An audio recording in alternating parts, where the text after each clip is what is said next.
Good morning. Welcome to Investigator News, and I'm your host, Ellie. We have an update.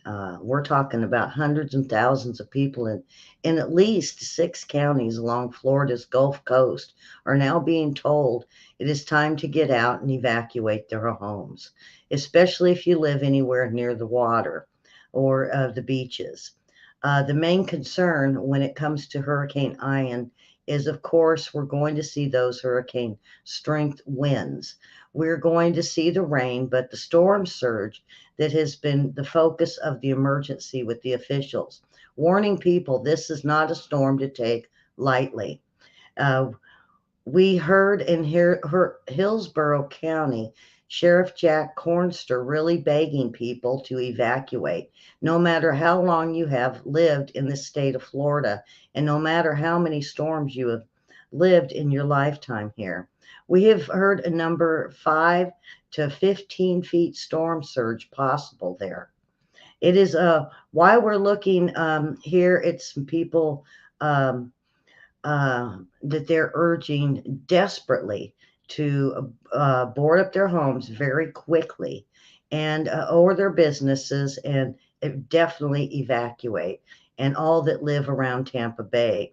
Officials are hoping to see many more people in the area in the next 24 to 48 hours. Um, One of the most vulnerable places is the Tampa Bay area, and they're talking maybe 10, 15-foot storm surge.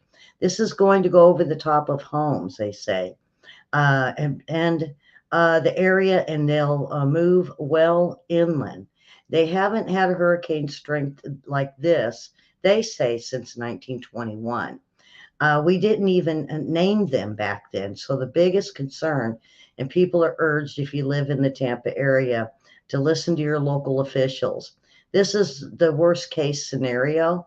And if the track comes true, they're predicting um, the satellite imagery moving over the western Cuba made landfall earlier this morning and caused severe damage.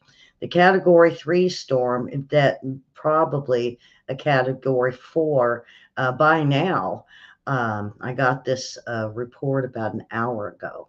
They're expecting the next couple hours, if it comes very close to the west coast of Florida. Latest tracking, worst case, they're talking 2 feet of rain in the Tampa area where they have a hurricane warning.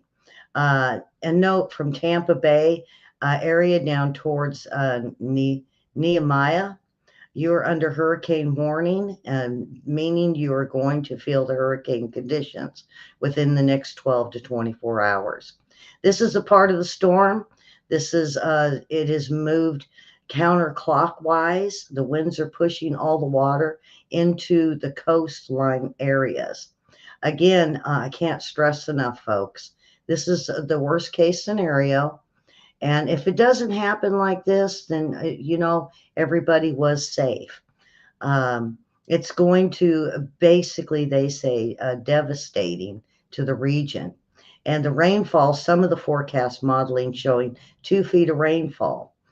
So be very careful if you're along any of the areas. Um, they basically, again, listen to your local officials. I'm urging everyone to leave. Don't stick around. A lot of people decide to ride it out, and some say, "Oh, it was okay," and others wish they would have left. Be sure to take care of your pets. Don't leave them to where they're stranded on top of your house.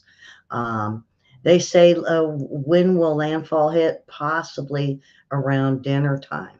Now, the areas they are evacuating right now, as of an hour ago: Pasco County, Pinellas, Hillsborough, Manatee, Sarasota, and Charlotte. So listen to it. These are the areas that they are now saying should evacuate immediately. So I'm going to go ahead and I'm going to start this from the Weather Channel, and she's probably going to go over everything I just went through. But I went and got the latest up to date for you guys, so you would know what's going on. Hurricane Ian is now a major hurricane with winds of 125 miles per hour as it moves over western Cuba, and this storm is not done strengthening. There's a look at the latest. The hurricane warnings now have been extended along the west coast of Florida from Tampa down through Fort Myers. And here's a look at the latest forecast cone from the National Hurricane Center. Now, this storm is expected to explode to a Category 4 hurricane as early as Wednesday morning as it approaches the west coast of Florida. Today, we'll see this storm move in to the Gulf of Mexico. It will pass the Florida Keys later today, and then it will approach the west coast of Florida. And we could be looking at a landfall early Thursday morning in and around the Tampa Bay area. Of course, this track could change. You have to keep an eye on this. For any movement to the north or south, that could be the difference between your storm surge forecast being higher or lower. Also, we're expecting there to be a tornado threat east of the center of circulation of this storm. And not just that, but rain is going to be a major impact. With this storm expected to slow down before landfall, we will see copious amounts of rain. Some areas could see well over a foot. So you could see this is what they're expecting for the storm totals to be. So if you're in any of these areas, please get shelter or leave. I know the roads are very crowded. The officials are giving certain directions to get out quicker, and listen to them. Definitely listen to your officials. So, boy, good morning, William. What a thing to wake up to, huh? Boy, this is something. Well, good, good.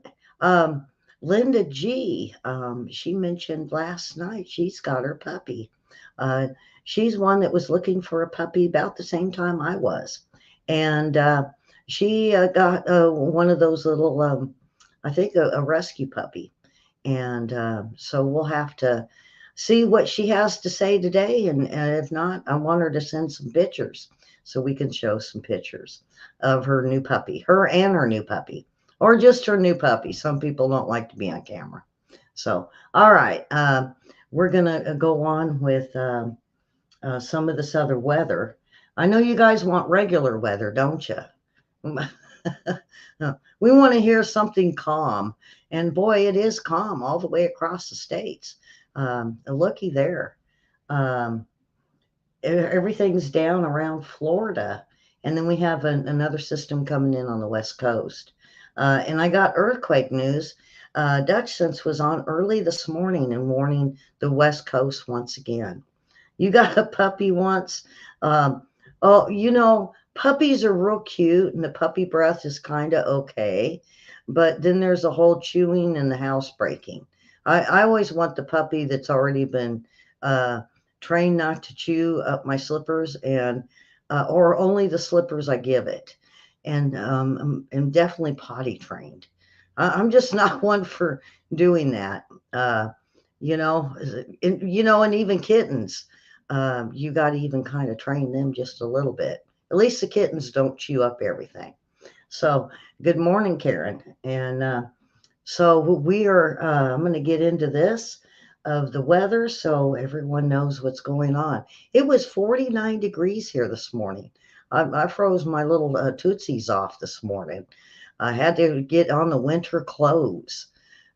Odd that we got that cold, but it sure was nice. I didn't have a hot flash this morning. So, anyway, we are, let me go through here a little bit. There we go. Let's see. And we got all the puppies. And there we go. So William had a puppy named Miss Sally, first service dog. My first dog was Chico. And he ended up, we brought him out here and I shouldn't have. And we lived way out in the country and a pack of dogs got him. And boy, it was sad. I'm going to have to say my favorite was my little Scotty dog that just passed. I sure miss him.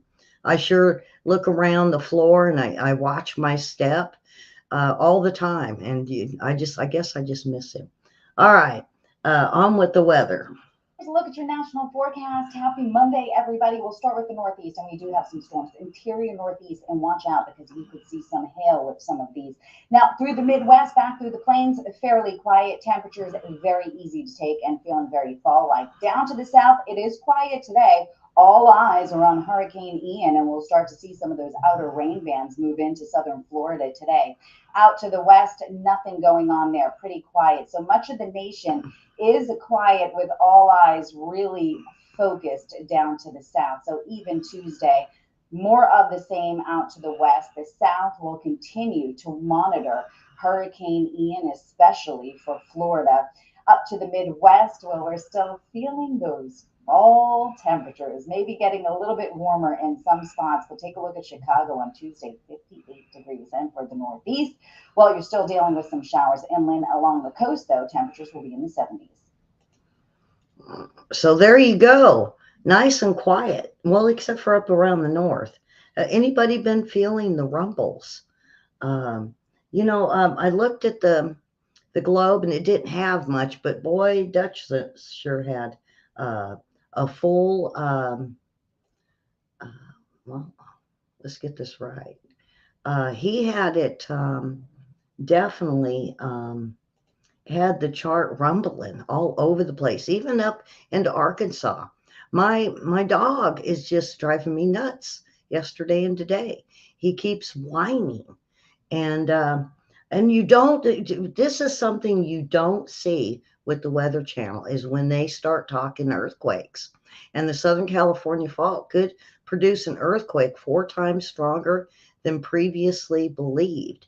So even the Weather Channel and USGS is starting to give warnings for California. And this is odd. This is very odd. I've never seen the Weather Channel ever do this. So I'm going to go ahead and let this go. Than previously believed, according to a new study, and the resulting damage would be greater than anything the state has experienced in more than 150 years. The Palos Verdes fault zone, which spans 70 miles of coastline in Los Angeles and Orange counties, was previously thought to have the potential for a 7.4 magnitude quake. But thanks to new data, including information from oil drilling sensors in the ocean, researchers have created an updated map of the fault. They now believe it's capable of a 7.8 magnitude earthquake, which might not sound like much more, but actually would release quadruple the energy of a 7.4. That type of force would almost certainly result in loss of life, damaged buildings, roadways, and other important infrastructure. The danger of a large earthquake is a constant in California, but one of the study's authors says that the latest findings are not a major cause for alarm because a quake of this magnitude on the Palos Verdes fault is unlikely to happen in our lifetime. And then we got grass. And then we got grass. I don't think I'm allowed to show the grass, though. um, it, Hurricane Fiona hit Puerto Rico at the peak harvest time, is what the grass was all about. And it destroyed it. Boy, the Fiona pretty much it took out some of the islands, but then it went up and it hit Canada. So, all right, I'm going to move on. And let's see, I got all my tabs all messed up here. So, um, the latest earthquakes, and there's not many. It says 60, but they're all piled all up along. Well, let me show you. The California coast. You would not believe. Now they had one. Guess what? A 2.8 here in Arkansas. This is recent. Just this morning. I didn't feel a thing. Maybe it was when I was shivering or when I was cold when I went outside this morning. But then we had one over in, of course, White City, New Mexico, which gets them a lot. Um, I wonder where that was in Arkansas. They actually have two on here. Let's see if I can get the outer one. It just says Arkansas. Boy, that really tells me a lot. Uh, it's somewhere in Arkansas, believe me. These redneck hillbillies, I guess they don't know where they live. Boy, you believe me, there's some of them out here. Some of them would just make you laugh. Definitely make you laugh. Okay, so we had one in Mexico, and that was a 2.7 before it goes right into Yucca Valley, California, 3.2. Then right above it was Bodfish, California, 2.5. And then right above it, see, I'm telling you, Kettleman City, California, 2.6. And then you go up to Northern California, the Covelo of 2.5. And then right above that is Petrola, California, 2.8. So you could see it was California, California, all the way up the San Andreas fault line. And that's all Northern California. And that's what Dutch Sense was warning everybody about this morning. I watched about 10, 15 minutes of it. And then I was getting warnings about the hurricane. So that's why I moved on to the hurricane. Um, so let me close that off. Now the ones over, we had them in Pakistan. There was a 4.2 in Mandi Bahadidin. I think that's how you pronounce it. And then we had one in Parum, Afghanistan, a 4.3. Then on the mid-Atlantic fault line, um, they Reiki Janes Ridge, a 4.8. And then, well, there was three of them, it looks like. Um, the same one, 5.4. So they're getting rumblings. And then down around Puerto Rico, which they don't need it after the hurricane, of San Antonio, Puerto Rico, at 3.5.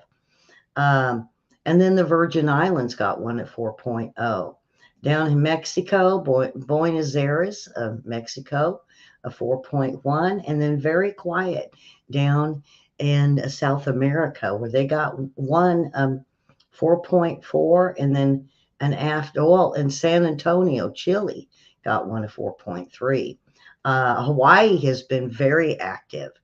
They have just the one recently today that hit of 2.6, but there is about 10 of them. And Yellowstone is still getting quite a few ones and twos. So everything's very active.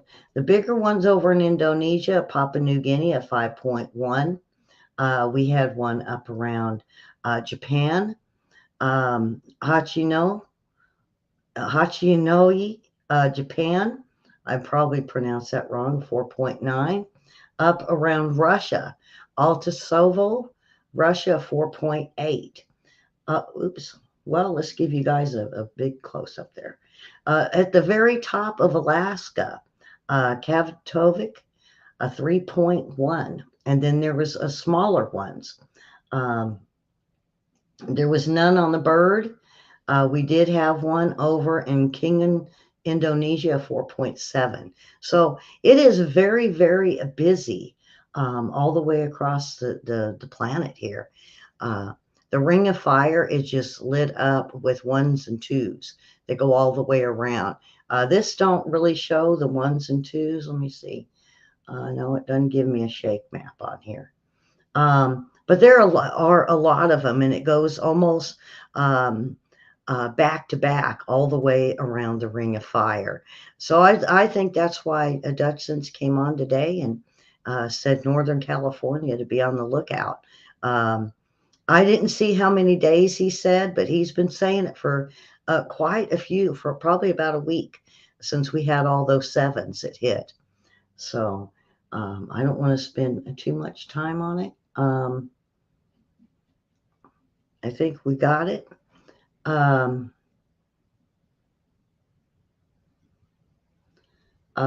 So Jupiter, let's go from land to space. They're saying Jupiter is going to be uh, the closest to the Earth in decades. And this article came out just the other day, and they said you should be able to see it. They say this happens about every 13 months. You can see it with a telescope and even binoculars. Um, and let's see, when uh,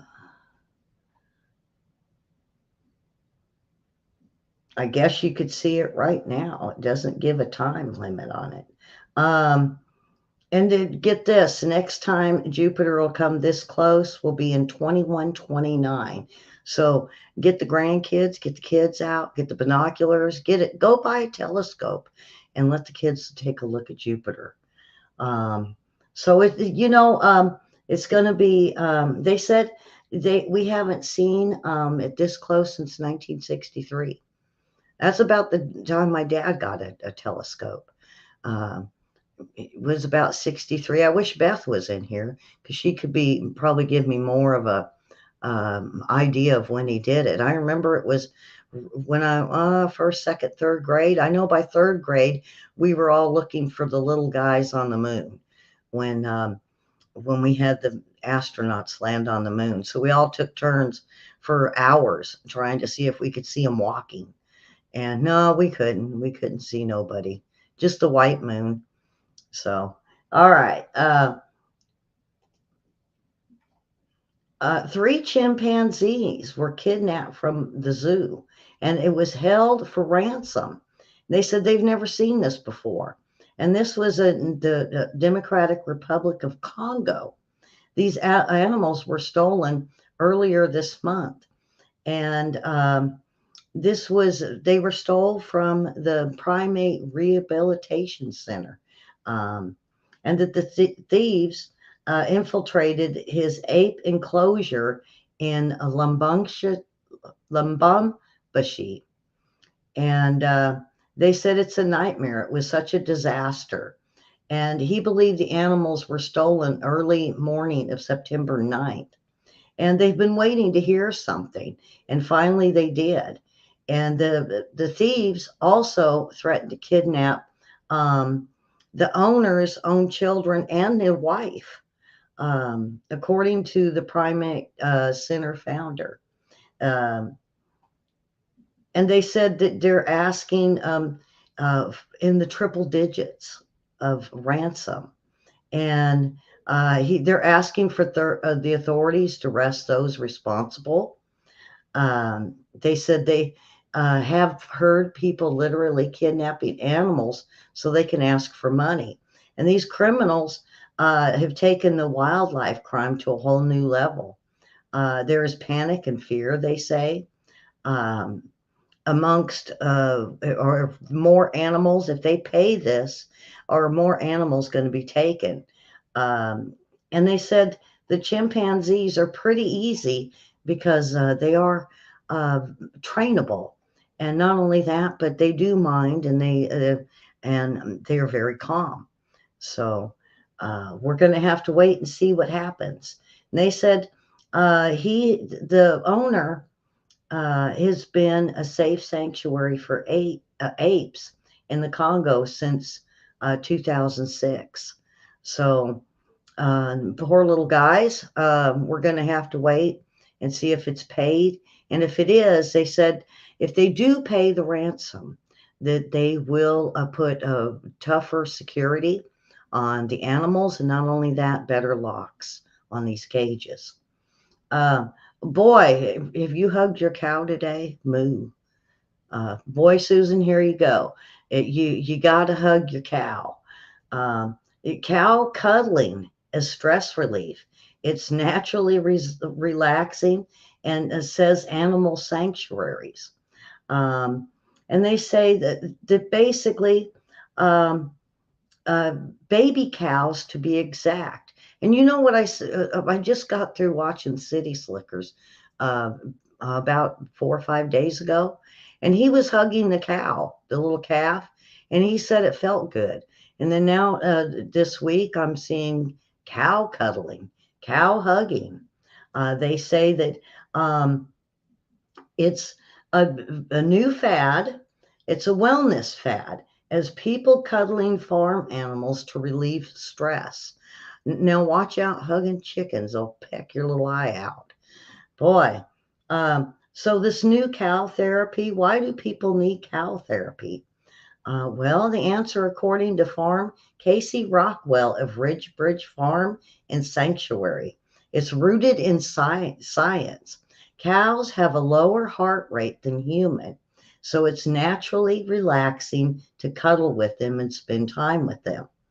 When you cuddle a cow, your brain releases uh, oxytocin, and it just makes you feel heavy sense of bond and love with the cow.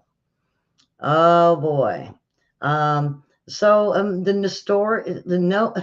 the noted chorus of Oz came from co-hosts uh, as in media as they watched this happen. All the media gathered around for cow cuddling over the weekend. Moo. Okay. Um, um, in addition to cow cuddling, people can book cuddling and feeding sessions at farms. Uh, you know, now that the pumpkin farms are coming open, they do have um, usually a petting zoo. So go get a pumpkin, hug a cow, and buy some jelly. Oh boy, that'd be a day of relaxation, and you can go home and have a peanut butter and jelly sandwich and awe over the cow cuddling. Oh boy, moo. um, Here we go. Move over. Move over for what? The bunnies? Watch out for the goats because, boy, they'll chase you. I don't know about goat hugging or chicken hugging. No, none of that. Maybe a pony or a horse. Cow cuddling. You guys are going to have to watch it. Go watch the first City Slickers because he hugs a cow. All right. Texas city fires animal shelter workers after dozens of pets improperly euthanized. That's happening all over the country, folks. And I seen this, and I think Arkansas got caught too. Um, there is so many that they're not finding homes for, that they're putting massive amounts to be put down, and it's because there's so many. There's so many in these shelters. Folks, refrain from puppies. Don't let your dog have puppies. I mean, if it's an accident, but there are so many that are being put down in America. They're saying every I think 20 minutes there's like 5 to 6 animals being put down in this country. I think that's what it was, or it was once a day. Um, so, they found it was Sugarland officials in Texas that fired employees at the animal shelter last week after investigation. They improperly euthanized dozens of animals. At least 38 dogs and cats were improperly euthanized in 1 week. 5 employees were promptly terminated in the light of these actions, according to the city. The fired employees reportedly claimed that the euthanized animals were behaving aggressively, or they had a bad medical diagnosis. But investigations revealed that the dogs and cats were euthanized without even evaluations or even a check to the veterinarian to see if they were sick. City officials then concluded the employees were purposely ignored verbal instructions, and basically they were overwhelmed and decided they would just put dozens to sleep. Um, oh boy. Um, they did put out a statement basically saying that they're going to get a better volunteers and they're going to screen them a lot better. Kind of late that they distanced themselves um, from the fired employees, and they say unauthorized have never happened behind closed doors before.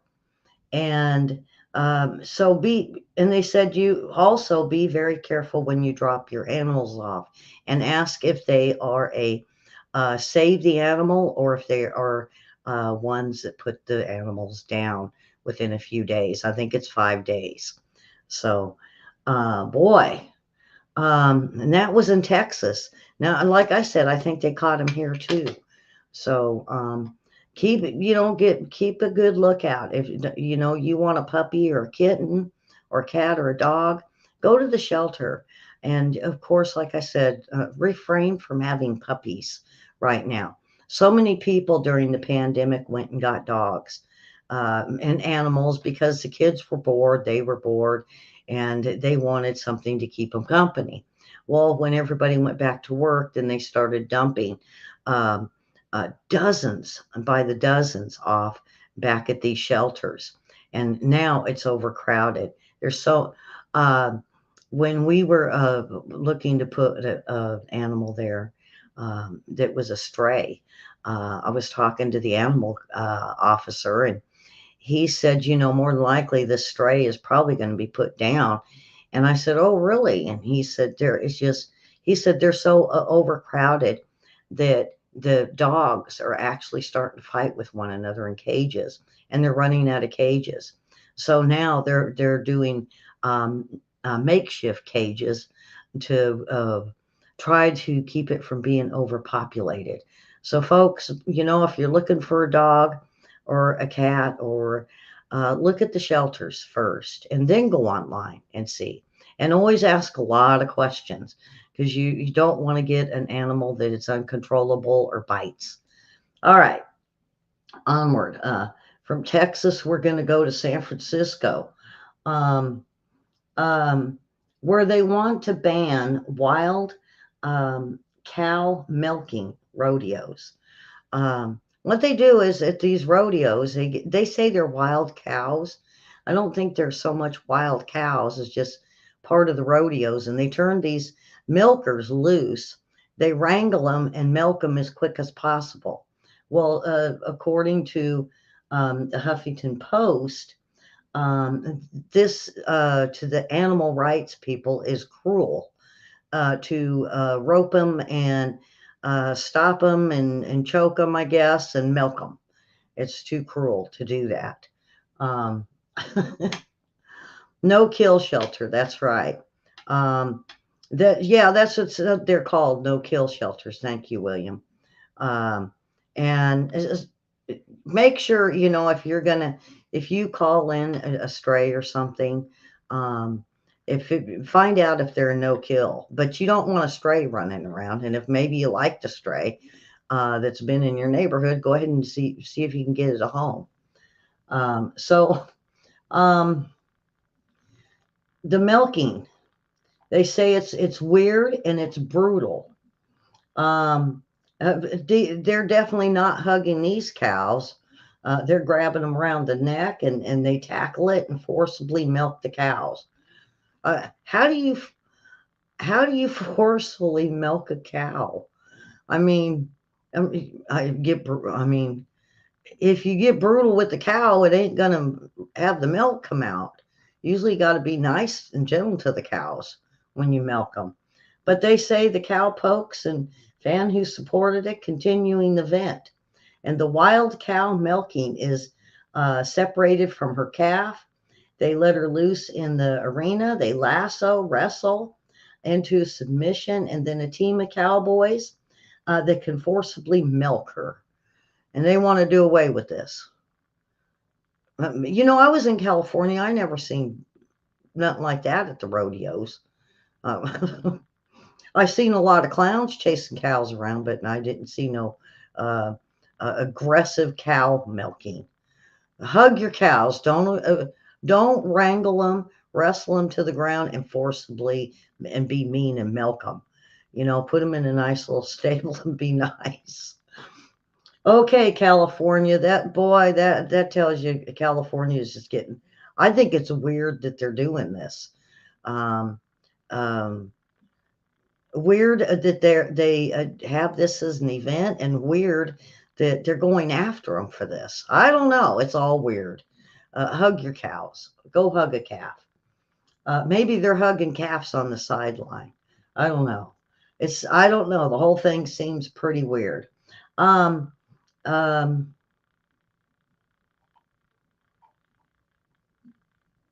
oh, okay.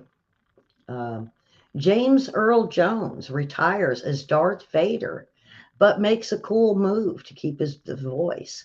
They have so many lines of his, and he said, how do we move forward? He still wants to be the Darth Vader voice because you can't. I mean, you could probably get someone that sounds like him and sounds pretty close. And of course, we all say that famous uh, saying, Luke, I'm your father. Um, but they came up, guess what? The answer came from a Ukrainian startup, Respeecher, converted old recordings of Jones into newly, they cleaned them up and made sure that they could slip them into any more movies that they happened to make. And James Earl Jones said he was very happy. Let's see if we got an age for him. Um,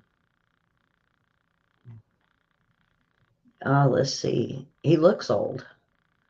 Um, well, you know what? I got a nice picture of him right here. There you go. Um, Luke, I am your father. Yeah. So, um, let's see. I'm not seeing how old he is. He's got to be in his 70s. Um, I guess it don't give his age. I'll be doggone. You think they would have. So Obi-Wan Kenobi series has already featured the technology of Jones himself. And he said he was very satisfied how they did it. And he said it made him feel like he was there all along. So, all right. And now we're off to the funny list. I was hoping I wouldn't stretch this too long this morning. So, kitchen signs. Yeah, those little cute little signs you want to put on your fridge to remind you of things you should and shouldn't do, along with your grocery list. So the kitchen sign. So this isn't home sweet home. Adjust. Martha Stewart doesn't live here. Ring the bell for maid service. If no answer, do it yourself. I clean house every other day. Today is the other day. If you write in the dust, please don't date it. We've seen that one before. If I would, I would cook dinner, but I can't find the can opener. Oh, that's a good one. I can't find the can opener or the potato peeler. Yeah, there you go. Um, my house was clean last week. Too bad you missed it. I came, I saw, I decided to order takeout. If you don't like my standards of cooking, lower your standards for burnt offerings. Ooh, okay. That's a good one. Although you'll find our house a mess, come in, sit down, converse. It doesn't always look like this. Some days it's even worse. My mom had that sign up in the house. It was like a little wooden plaque that hung up on the wall. So that's an old one. A messy kitchen is a happy kitchen, and this kitchen is delirious. A balanced diet is a cookie in each hand. Thou shalt not weigh more than the refrigerator. Boy, some of these are repeats. Blessed are those who can laugh at themselves, for they shall never cease to be amused. Countless number of people have eaten in this kitchen and have gone to lead normal lives. My next house will have no kitchen, just vending machines. I've lived life in the fast lane, but I'm married to a speed bump. Oh boy, that little knife in the side of the hubby for the day, huh? All right. So on to Zen humor. Zen humor. So what happens to the bulls? I think the bulls, with it, if you're talking cow milking, they're all sitting there going, "Thank God, they don't have the matadors out here to try to spear us." They're probably laughing or hiding, one or the other. Uh, I know they chase the bulls and they knock them down and they tie their feet up and they have to do it in so much time. So I guess this is the easy way with the cows of chasing them down and wrestling them and milking them instead of tying their feet up. Uh, I wonder if that gives them curdled milk, all that frustration and scaring the heck out of the cow. They're going to need some hugging after that. All right, so Zen humor. If there is no self, whose arthritis is this? Be here now, be someplace later, and is that so complicated? Drink tea and nourish life. With the first step, a sip, joy. With the second sip, satisfaction. With the third sip, peace. With the fourth, a donut. Yep, there you go. Whenever you go, there you are. Your luggage is another story. Accept misfortune as a blessing. Do not wish for perfect health or a life without problems. What would you possibly talk about? A journey of 1,000 miles begins with a single oi. There is no escaping karma. In a previous life, you never called, you never wrote, you never visited, and whose fault was that? Zen is not easy. It takes effort to attain nothingness. And then what do you have? Um, Nothing. Okay. Nothing comes from nothingness. Yeah, I believe that. Um, the Tao does not speak, it does not blame, it does not take sides, has no expectations, demands nothing of others, and it's not Jewish. Okay, breathe in, breathe out, breathe in, breathe out. You getting this, Karen? Breathe in, breathe out. Yeah. Forget this, and attaining enlightenment will be the least of your problems. She's going to throw popcorn at me, I tell you. Let your mind be a floating cloud. Let your stillness be as a wooden glen. And sit up straight. You'll never meet Buddha with such rounded shoulders. Yeah, sit up straight. And that would our mom would say when we were younger. Be patient and achieve all things. Be patient and achieve all things faster. To find Buddha, look within, deep inside your 10,000 flowers. Each flower blossoms 10,000 times. Each blossom has 10,000 petals. You might want to see a specialist if you're counting 10,000 flowers with 10,000 petals and 10,000 flower blossoms. Oh boy, yeah, you're going to want to see a specialist. The practice then the art of Jewish motorcycle maintenance. Do the following. Get rid of the motorcycle. What were you thinking? Uh, be aware of your body. Be aware of your perceptions. Keep in mind that not every physical sensation is a symptom of terminal illness. Okay. Love thy neighbor as thyself.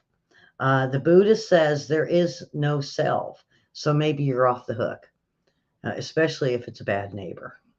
The Buddha taught that one should practice loving kindness in all sentimental things. Still, would it kill you to find a nice sentiment being who happens to be Jewish? Boy, these are weird, going after Jewish people. Um, though your skin and your bones remain, though your blood and flesh dry up and wither away, yet you shall meditate and not stir until you have obtained full enlightenment. But first, a little nosh. Okay, that made no sense whatsoever. Nothing comes from nothingness. So, all right, folks. And that is it. And boy, I'm just barely 10 minutes away from news. We have a lot of news this morning. Probably go over a little bit of what's going on in Florida. And so be sure to share and subscribe. And uh, if you're over in Facebook, hit the follow and the like button. More people have joined us over the weekend in Facebook. Now, come on, YouTube people, you're letting Facebook show you up. But that happens, especially since we are still on a ban. I checked it this morning and it's still there. And they're not giving me a time limit. And they did that last time. Normally it's a week or 2 weeks or a month. They have sent me nothing, and it's not telling me how long the other channel is banned for. So with that, subscribe and like and hit the bell, and we will see if you just watch our weather morning show. We will see you tomorrow. If not, and you're going to follow us over for the news, we'll see you in a few minutes. You guys have a wonderful Tuesday. And boy, uh, enjoy this wonderful air, this fall air. It's beautiful. And it's not so rainy. So get on out there. And if you're in Florida, please listen to officials and evacuate.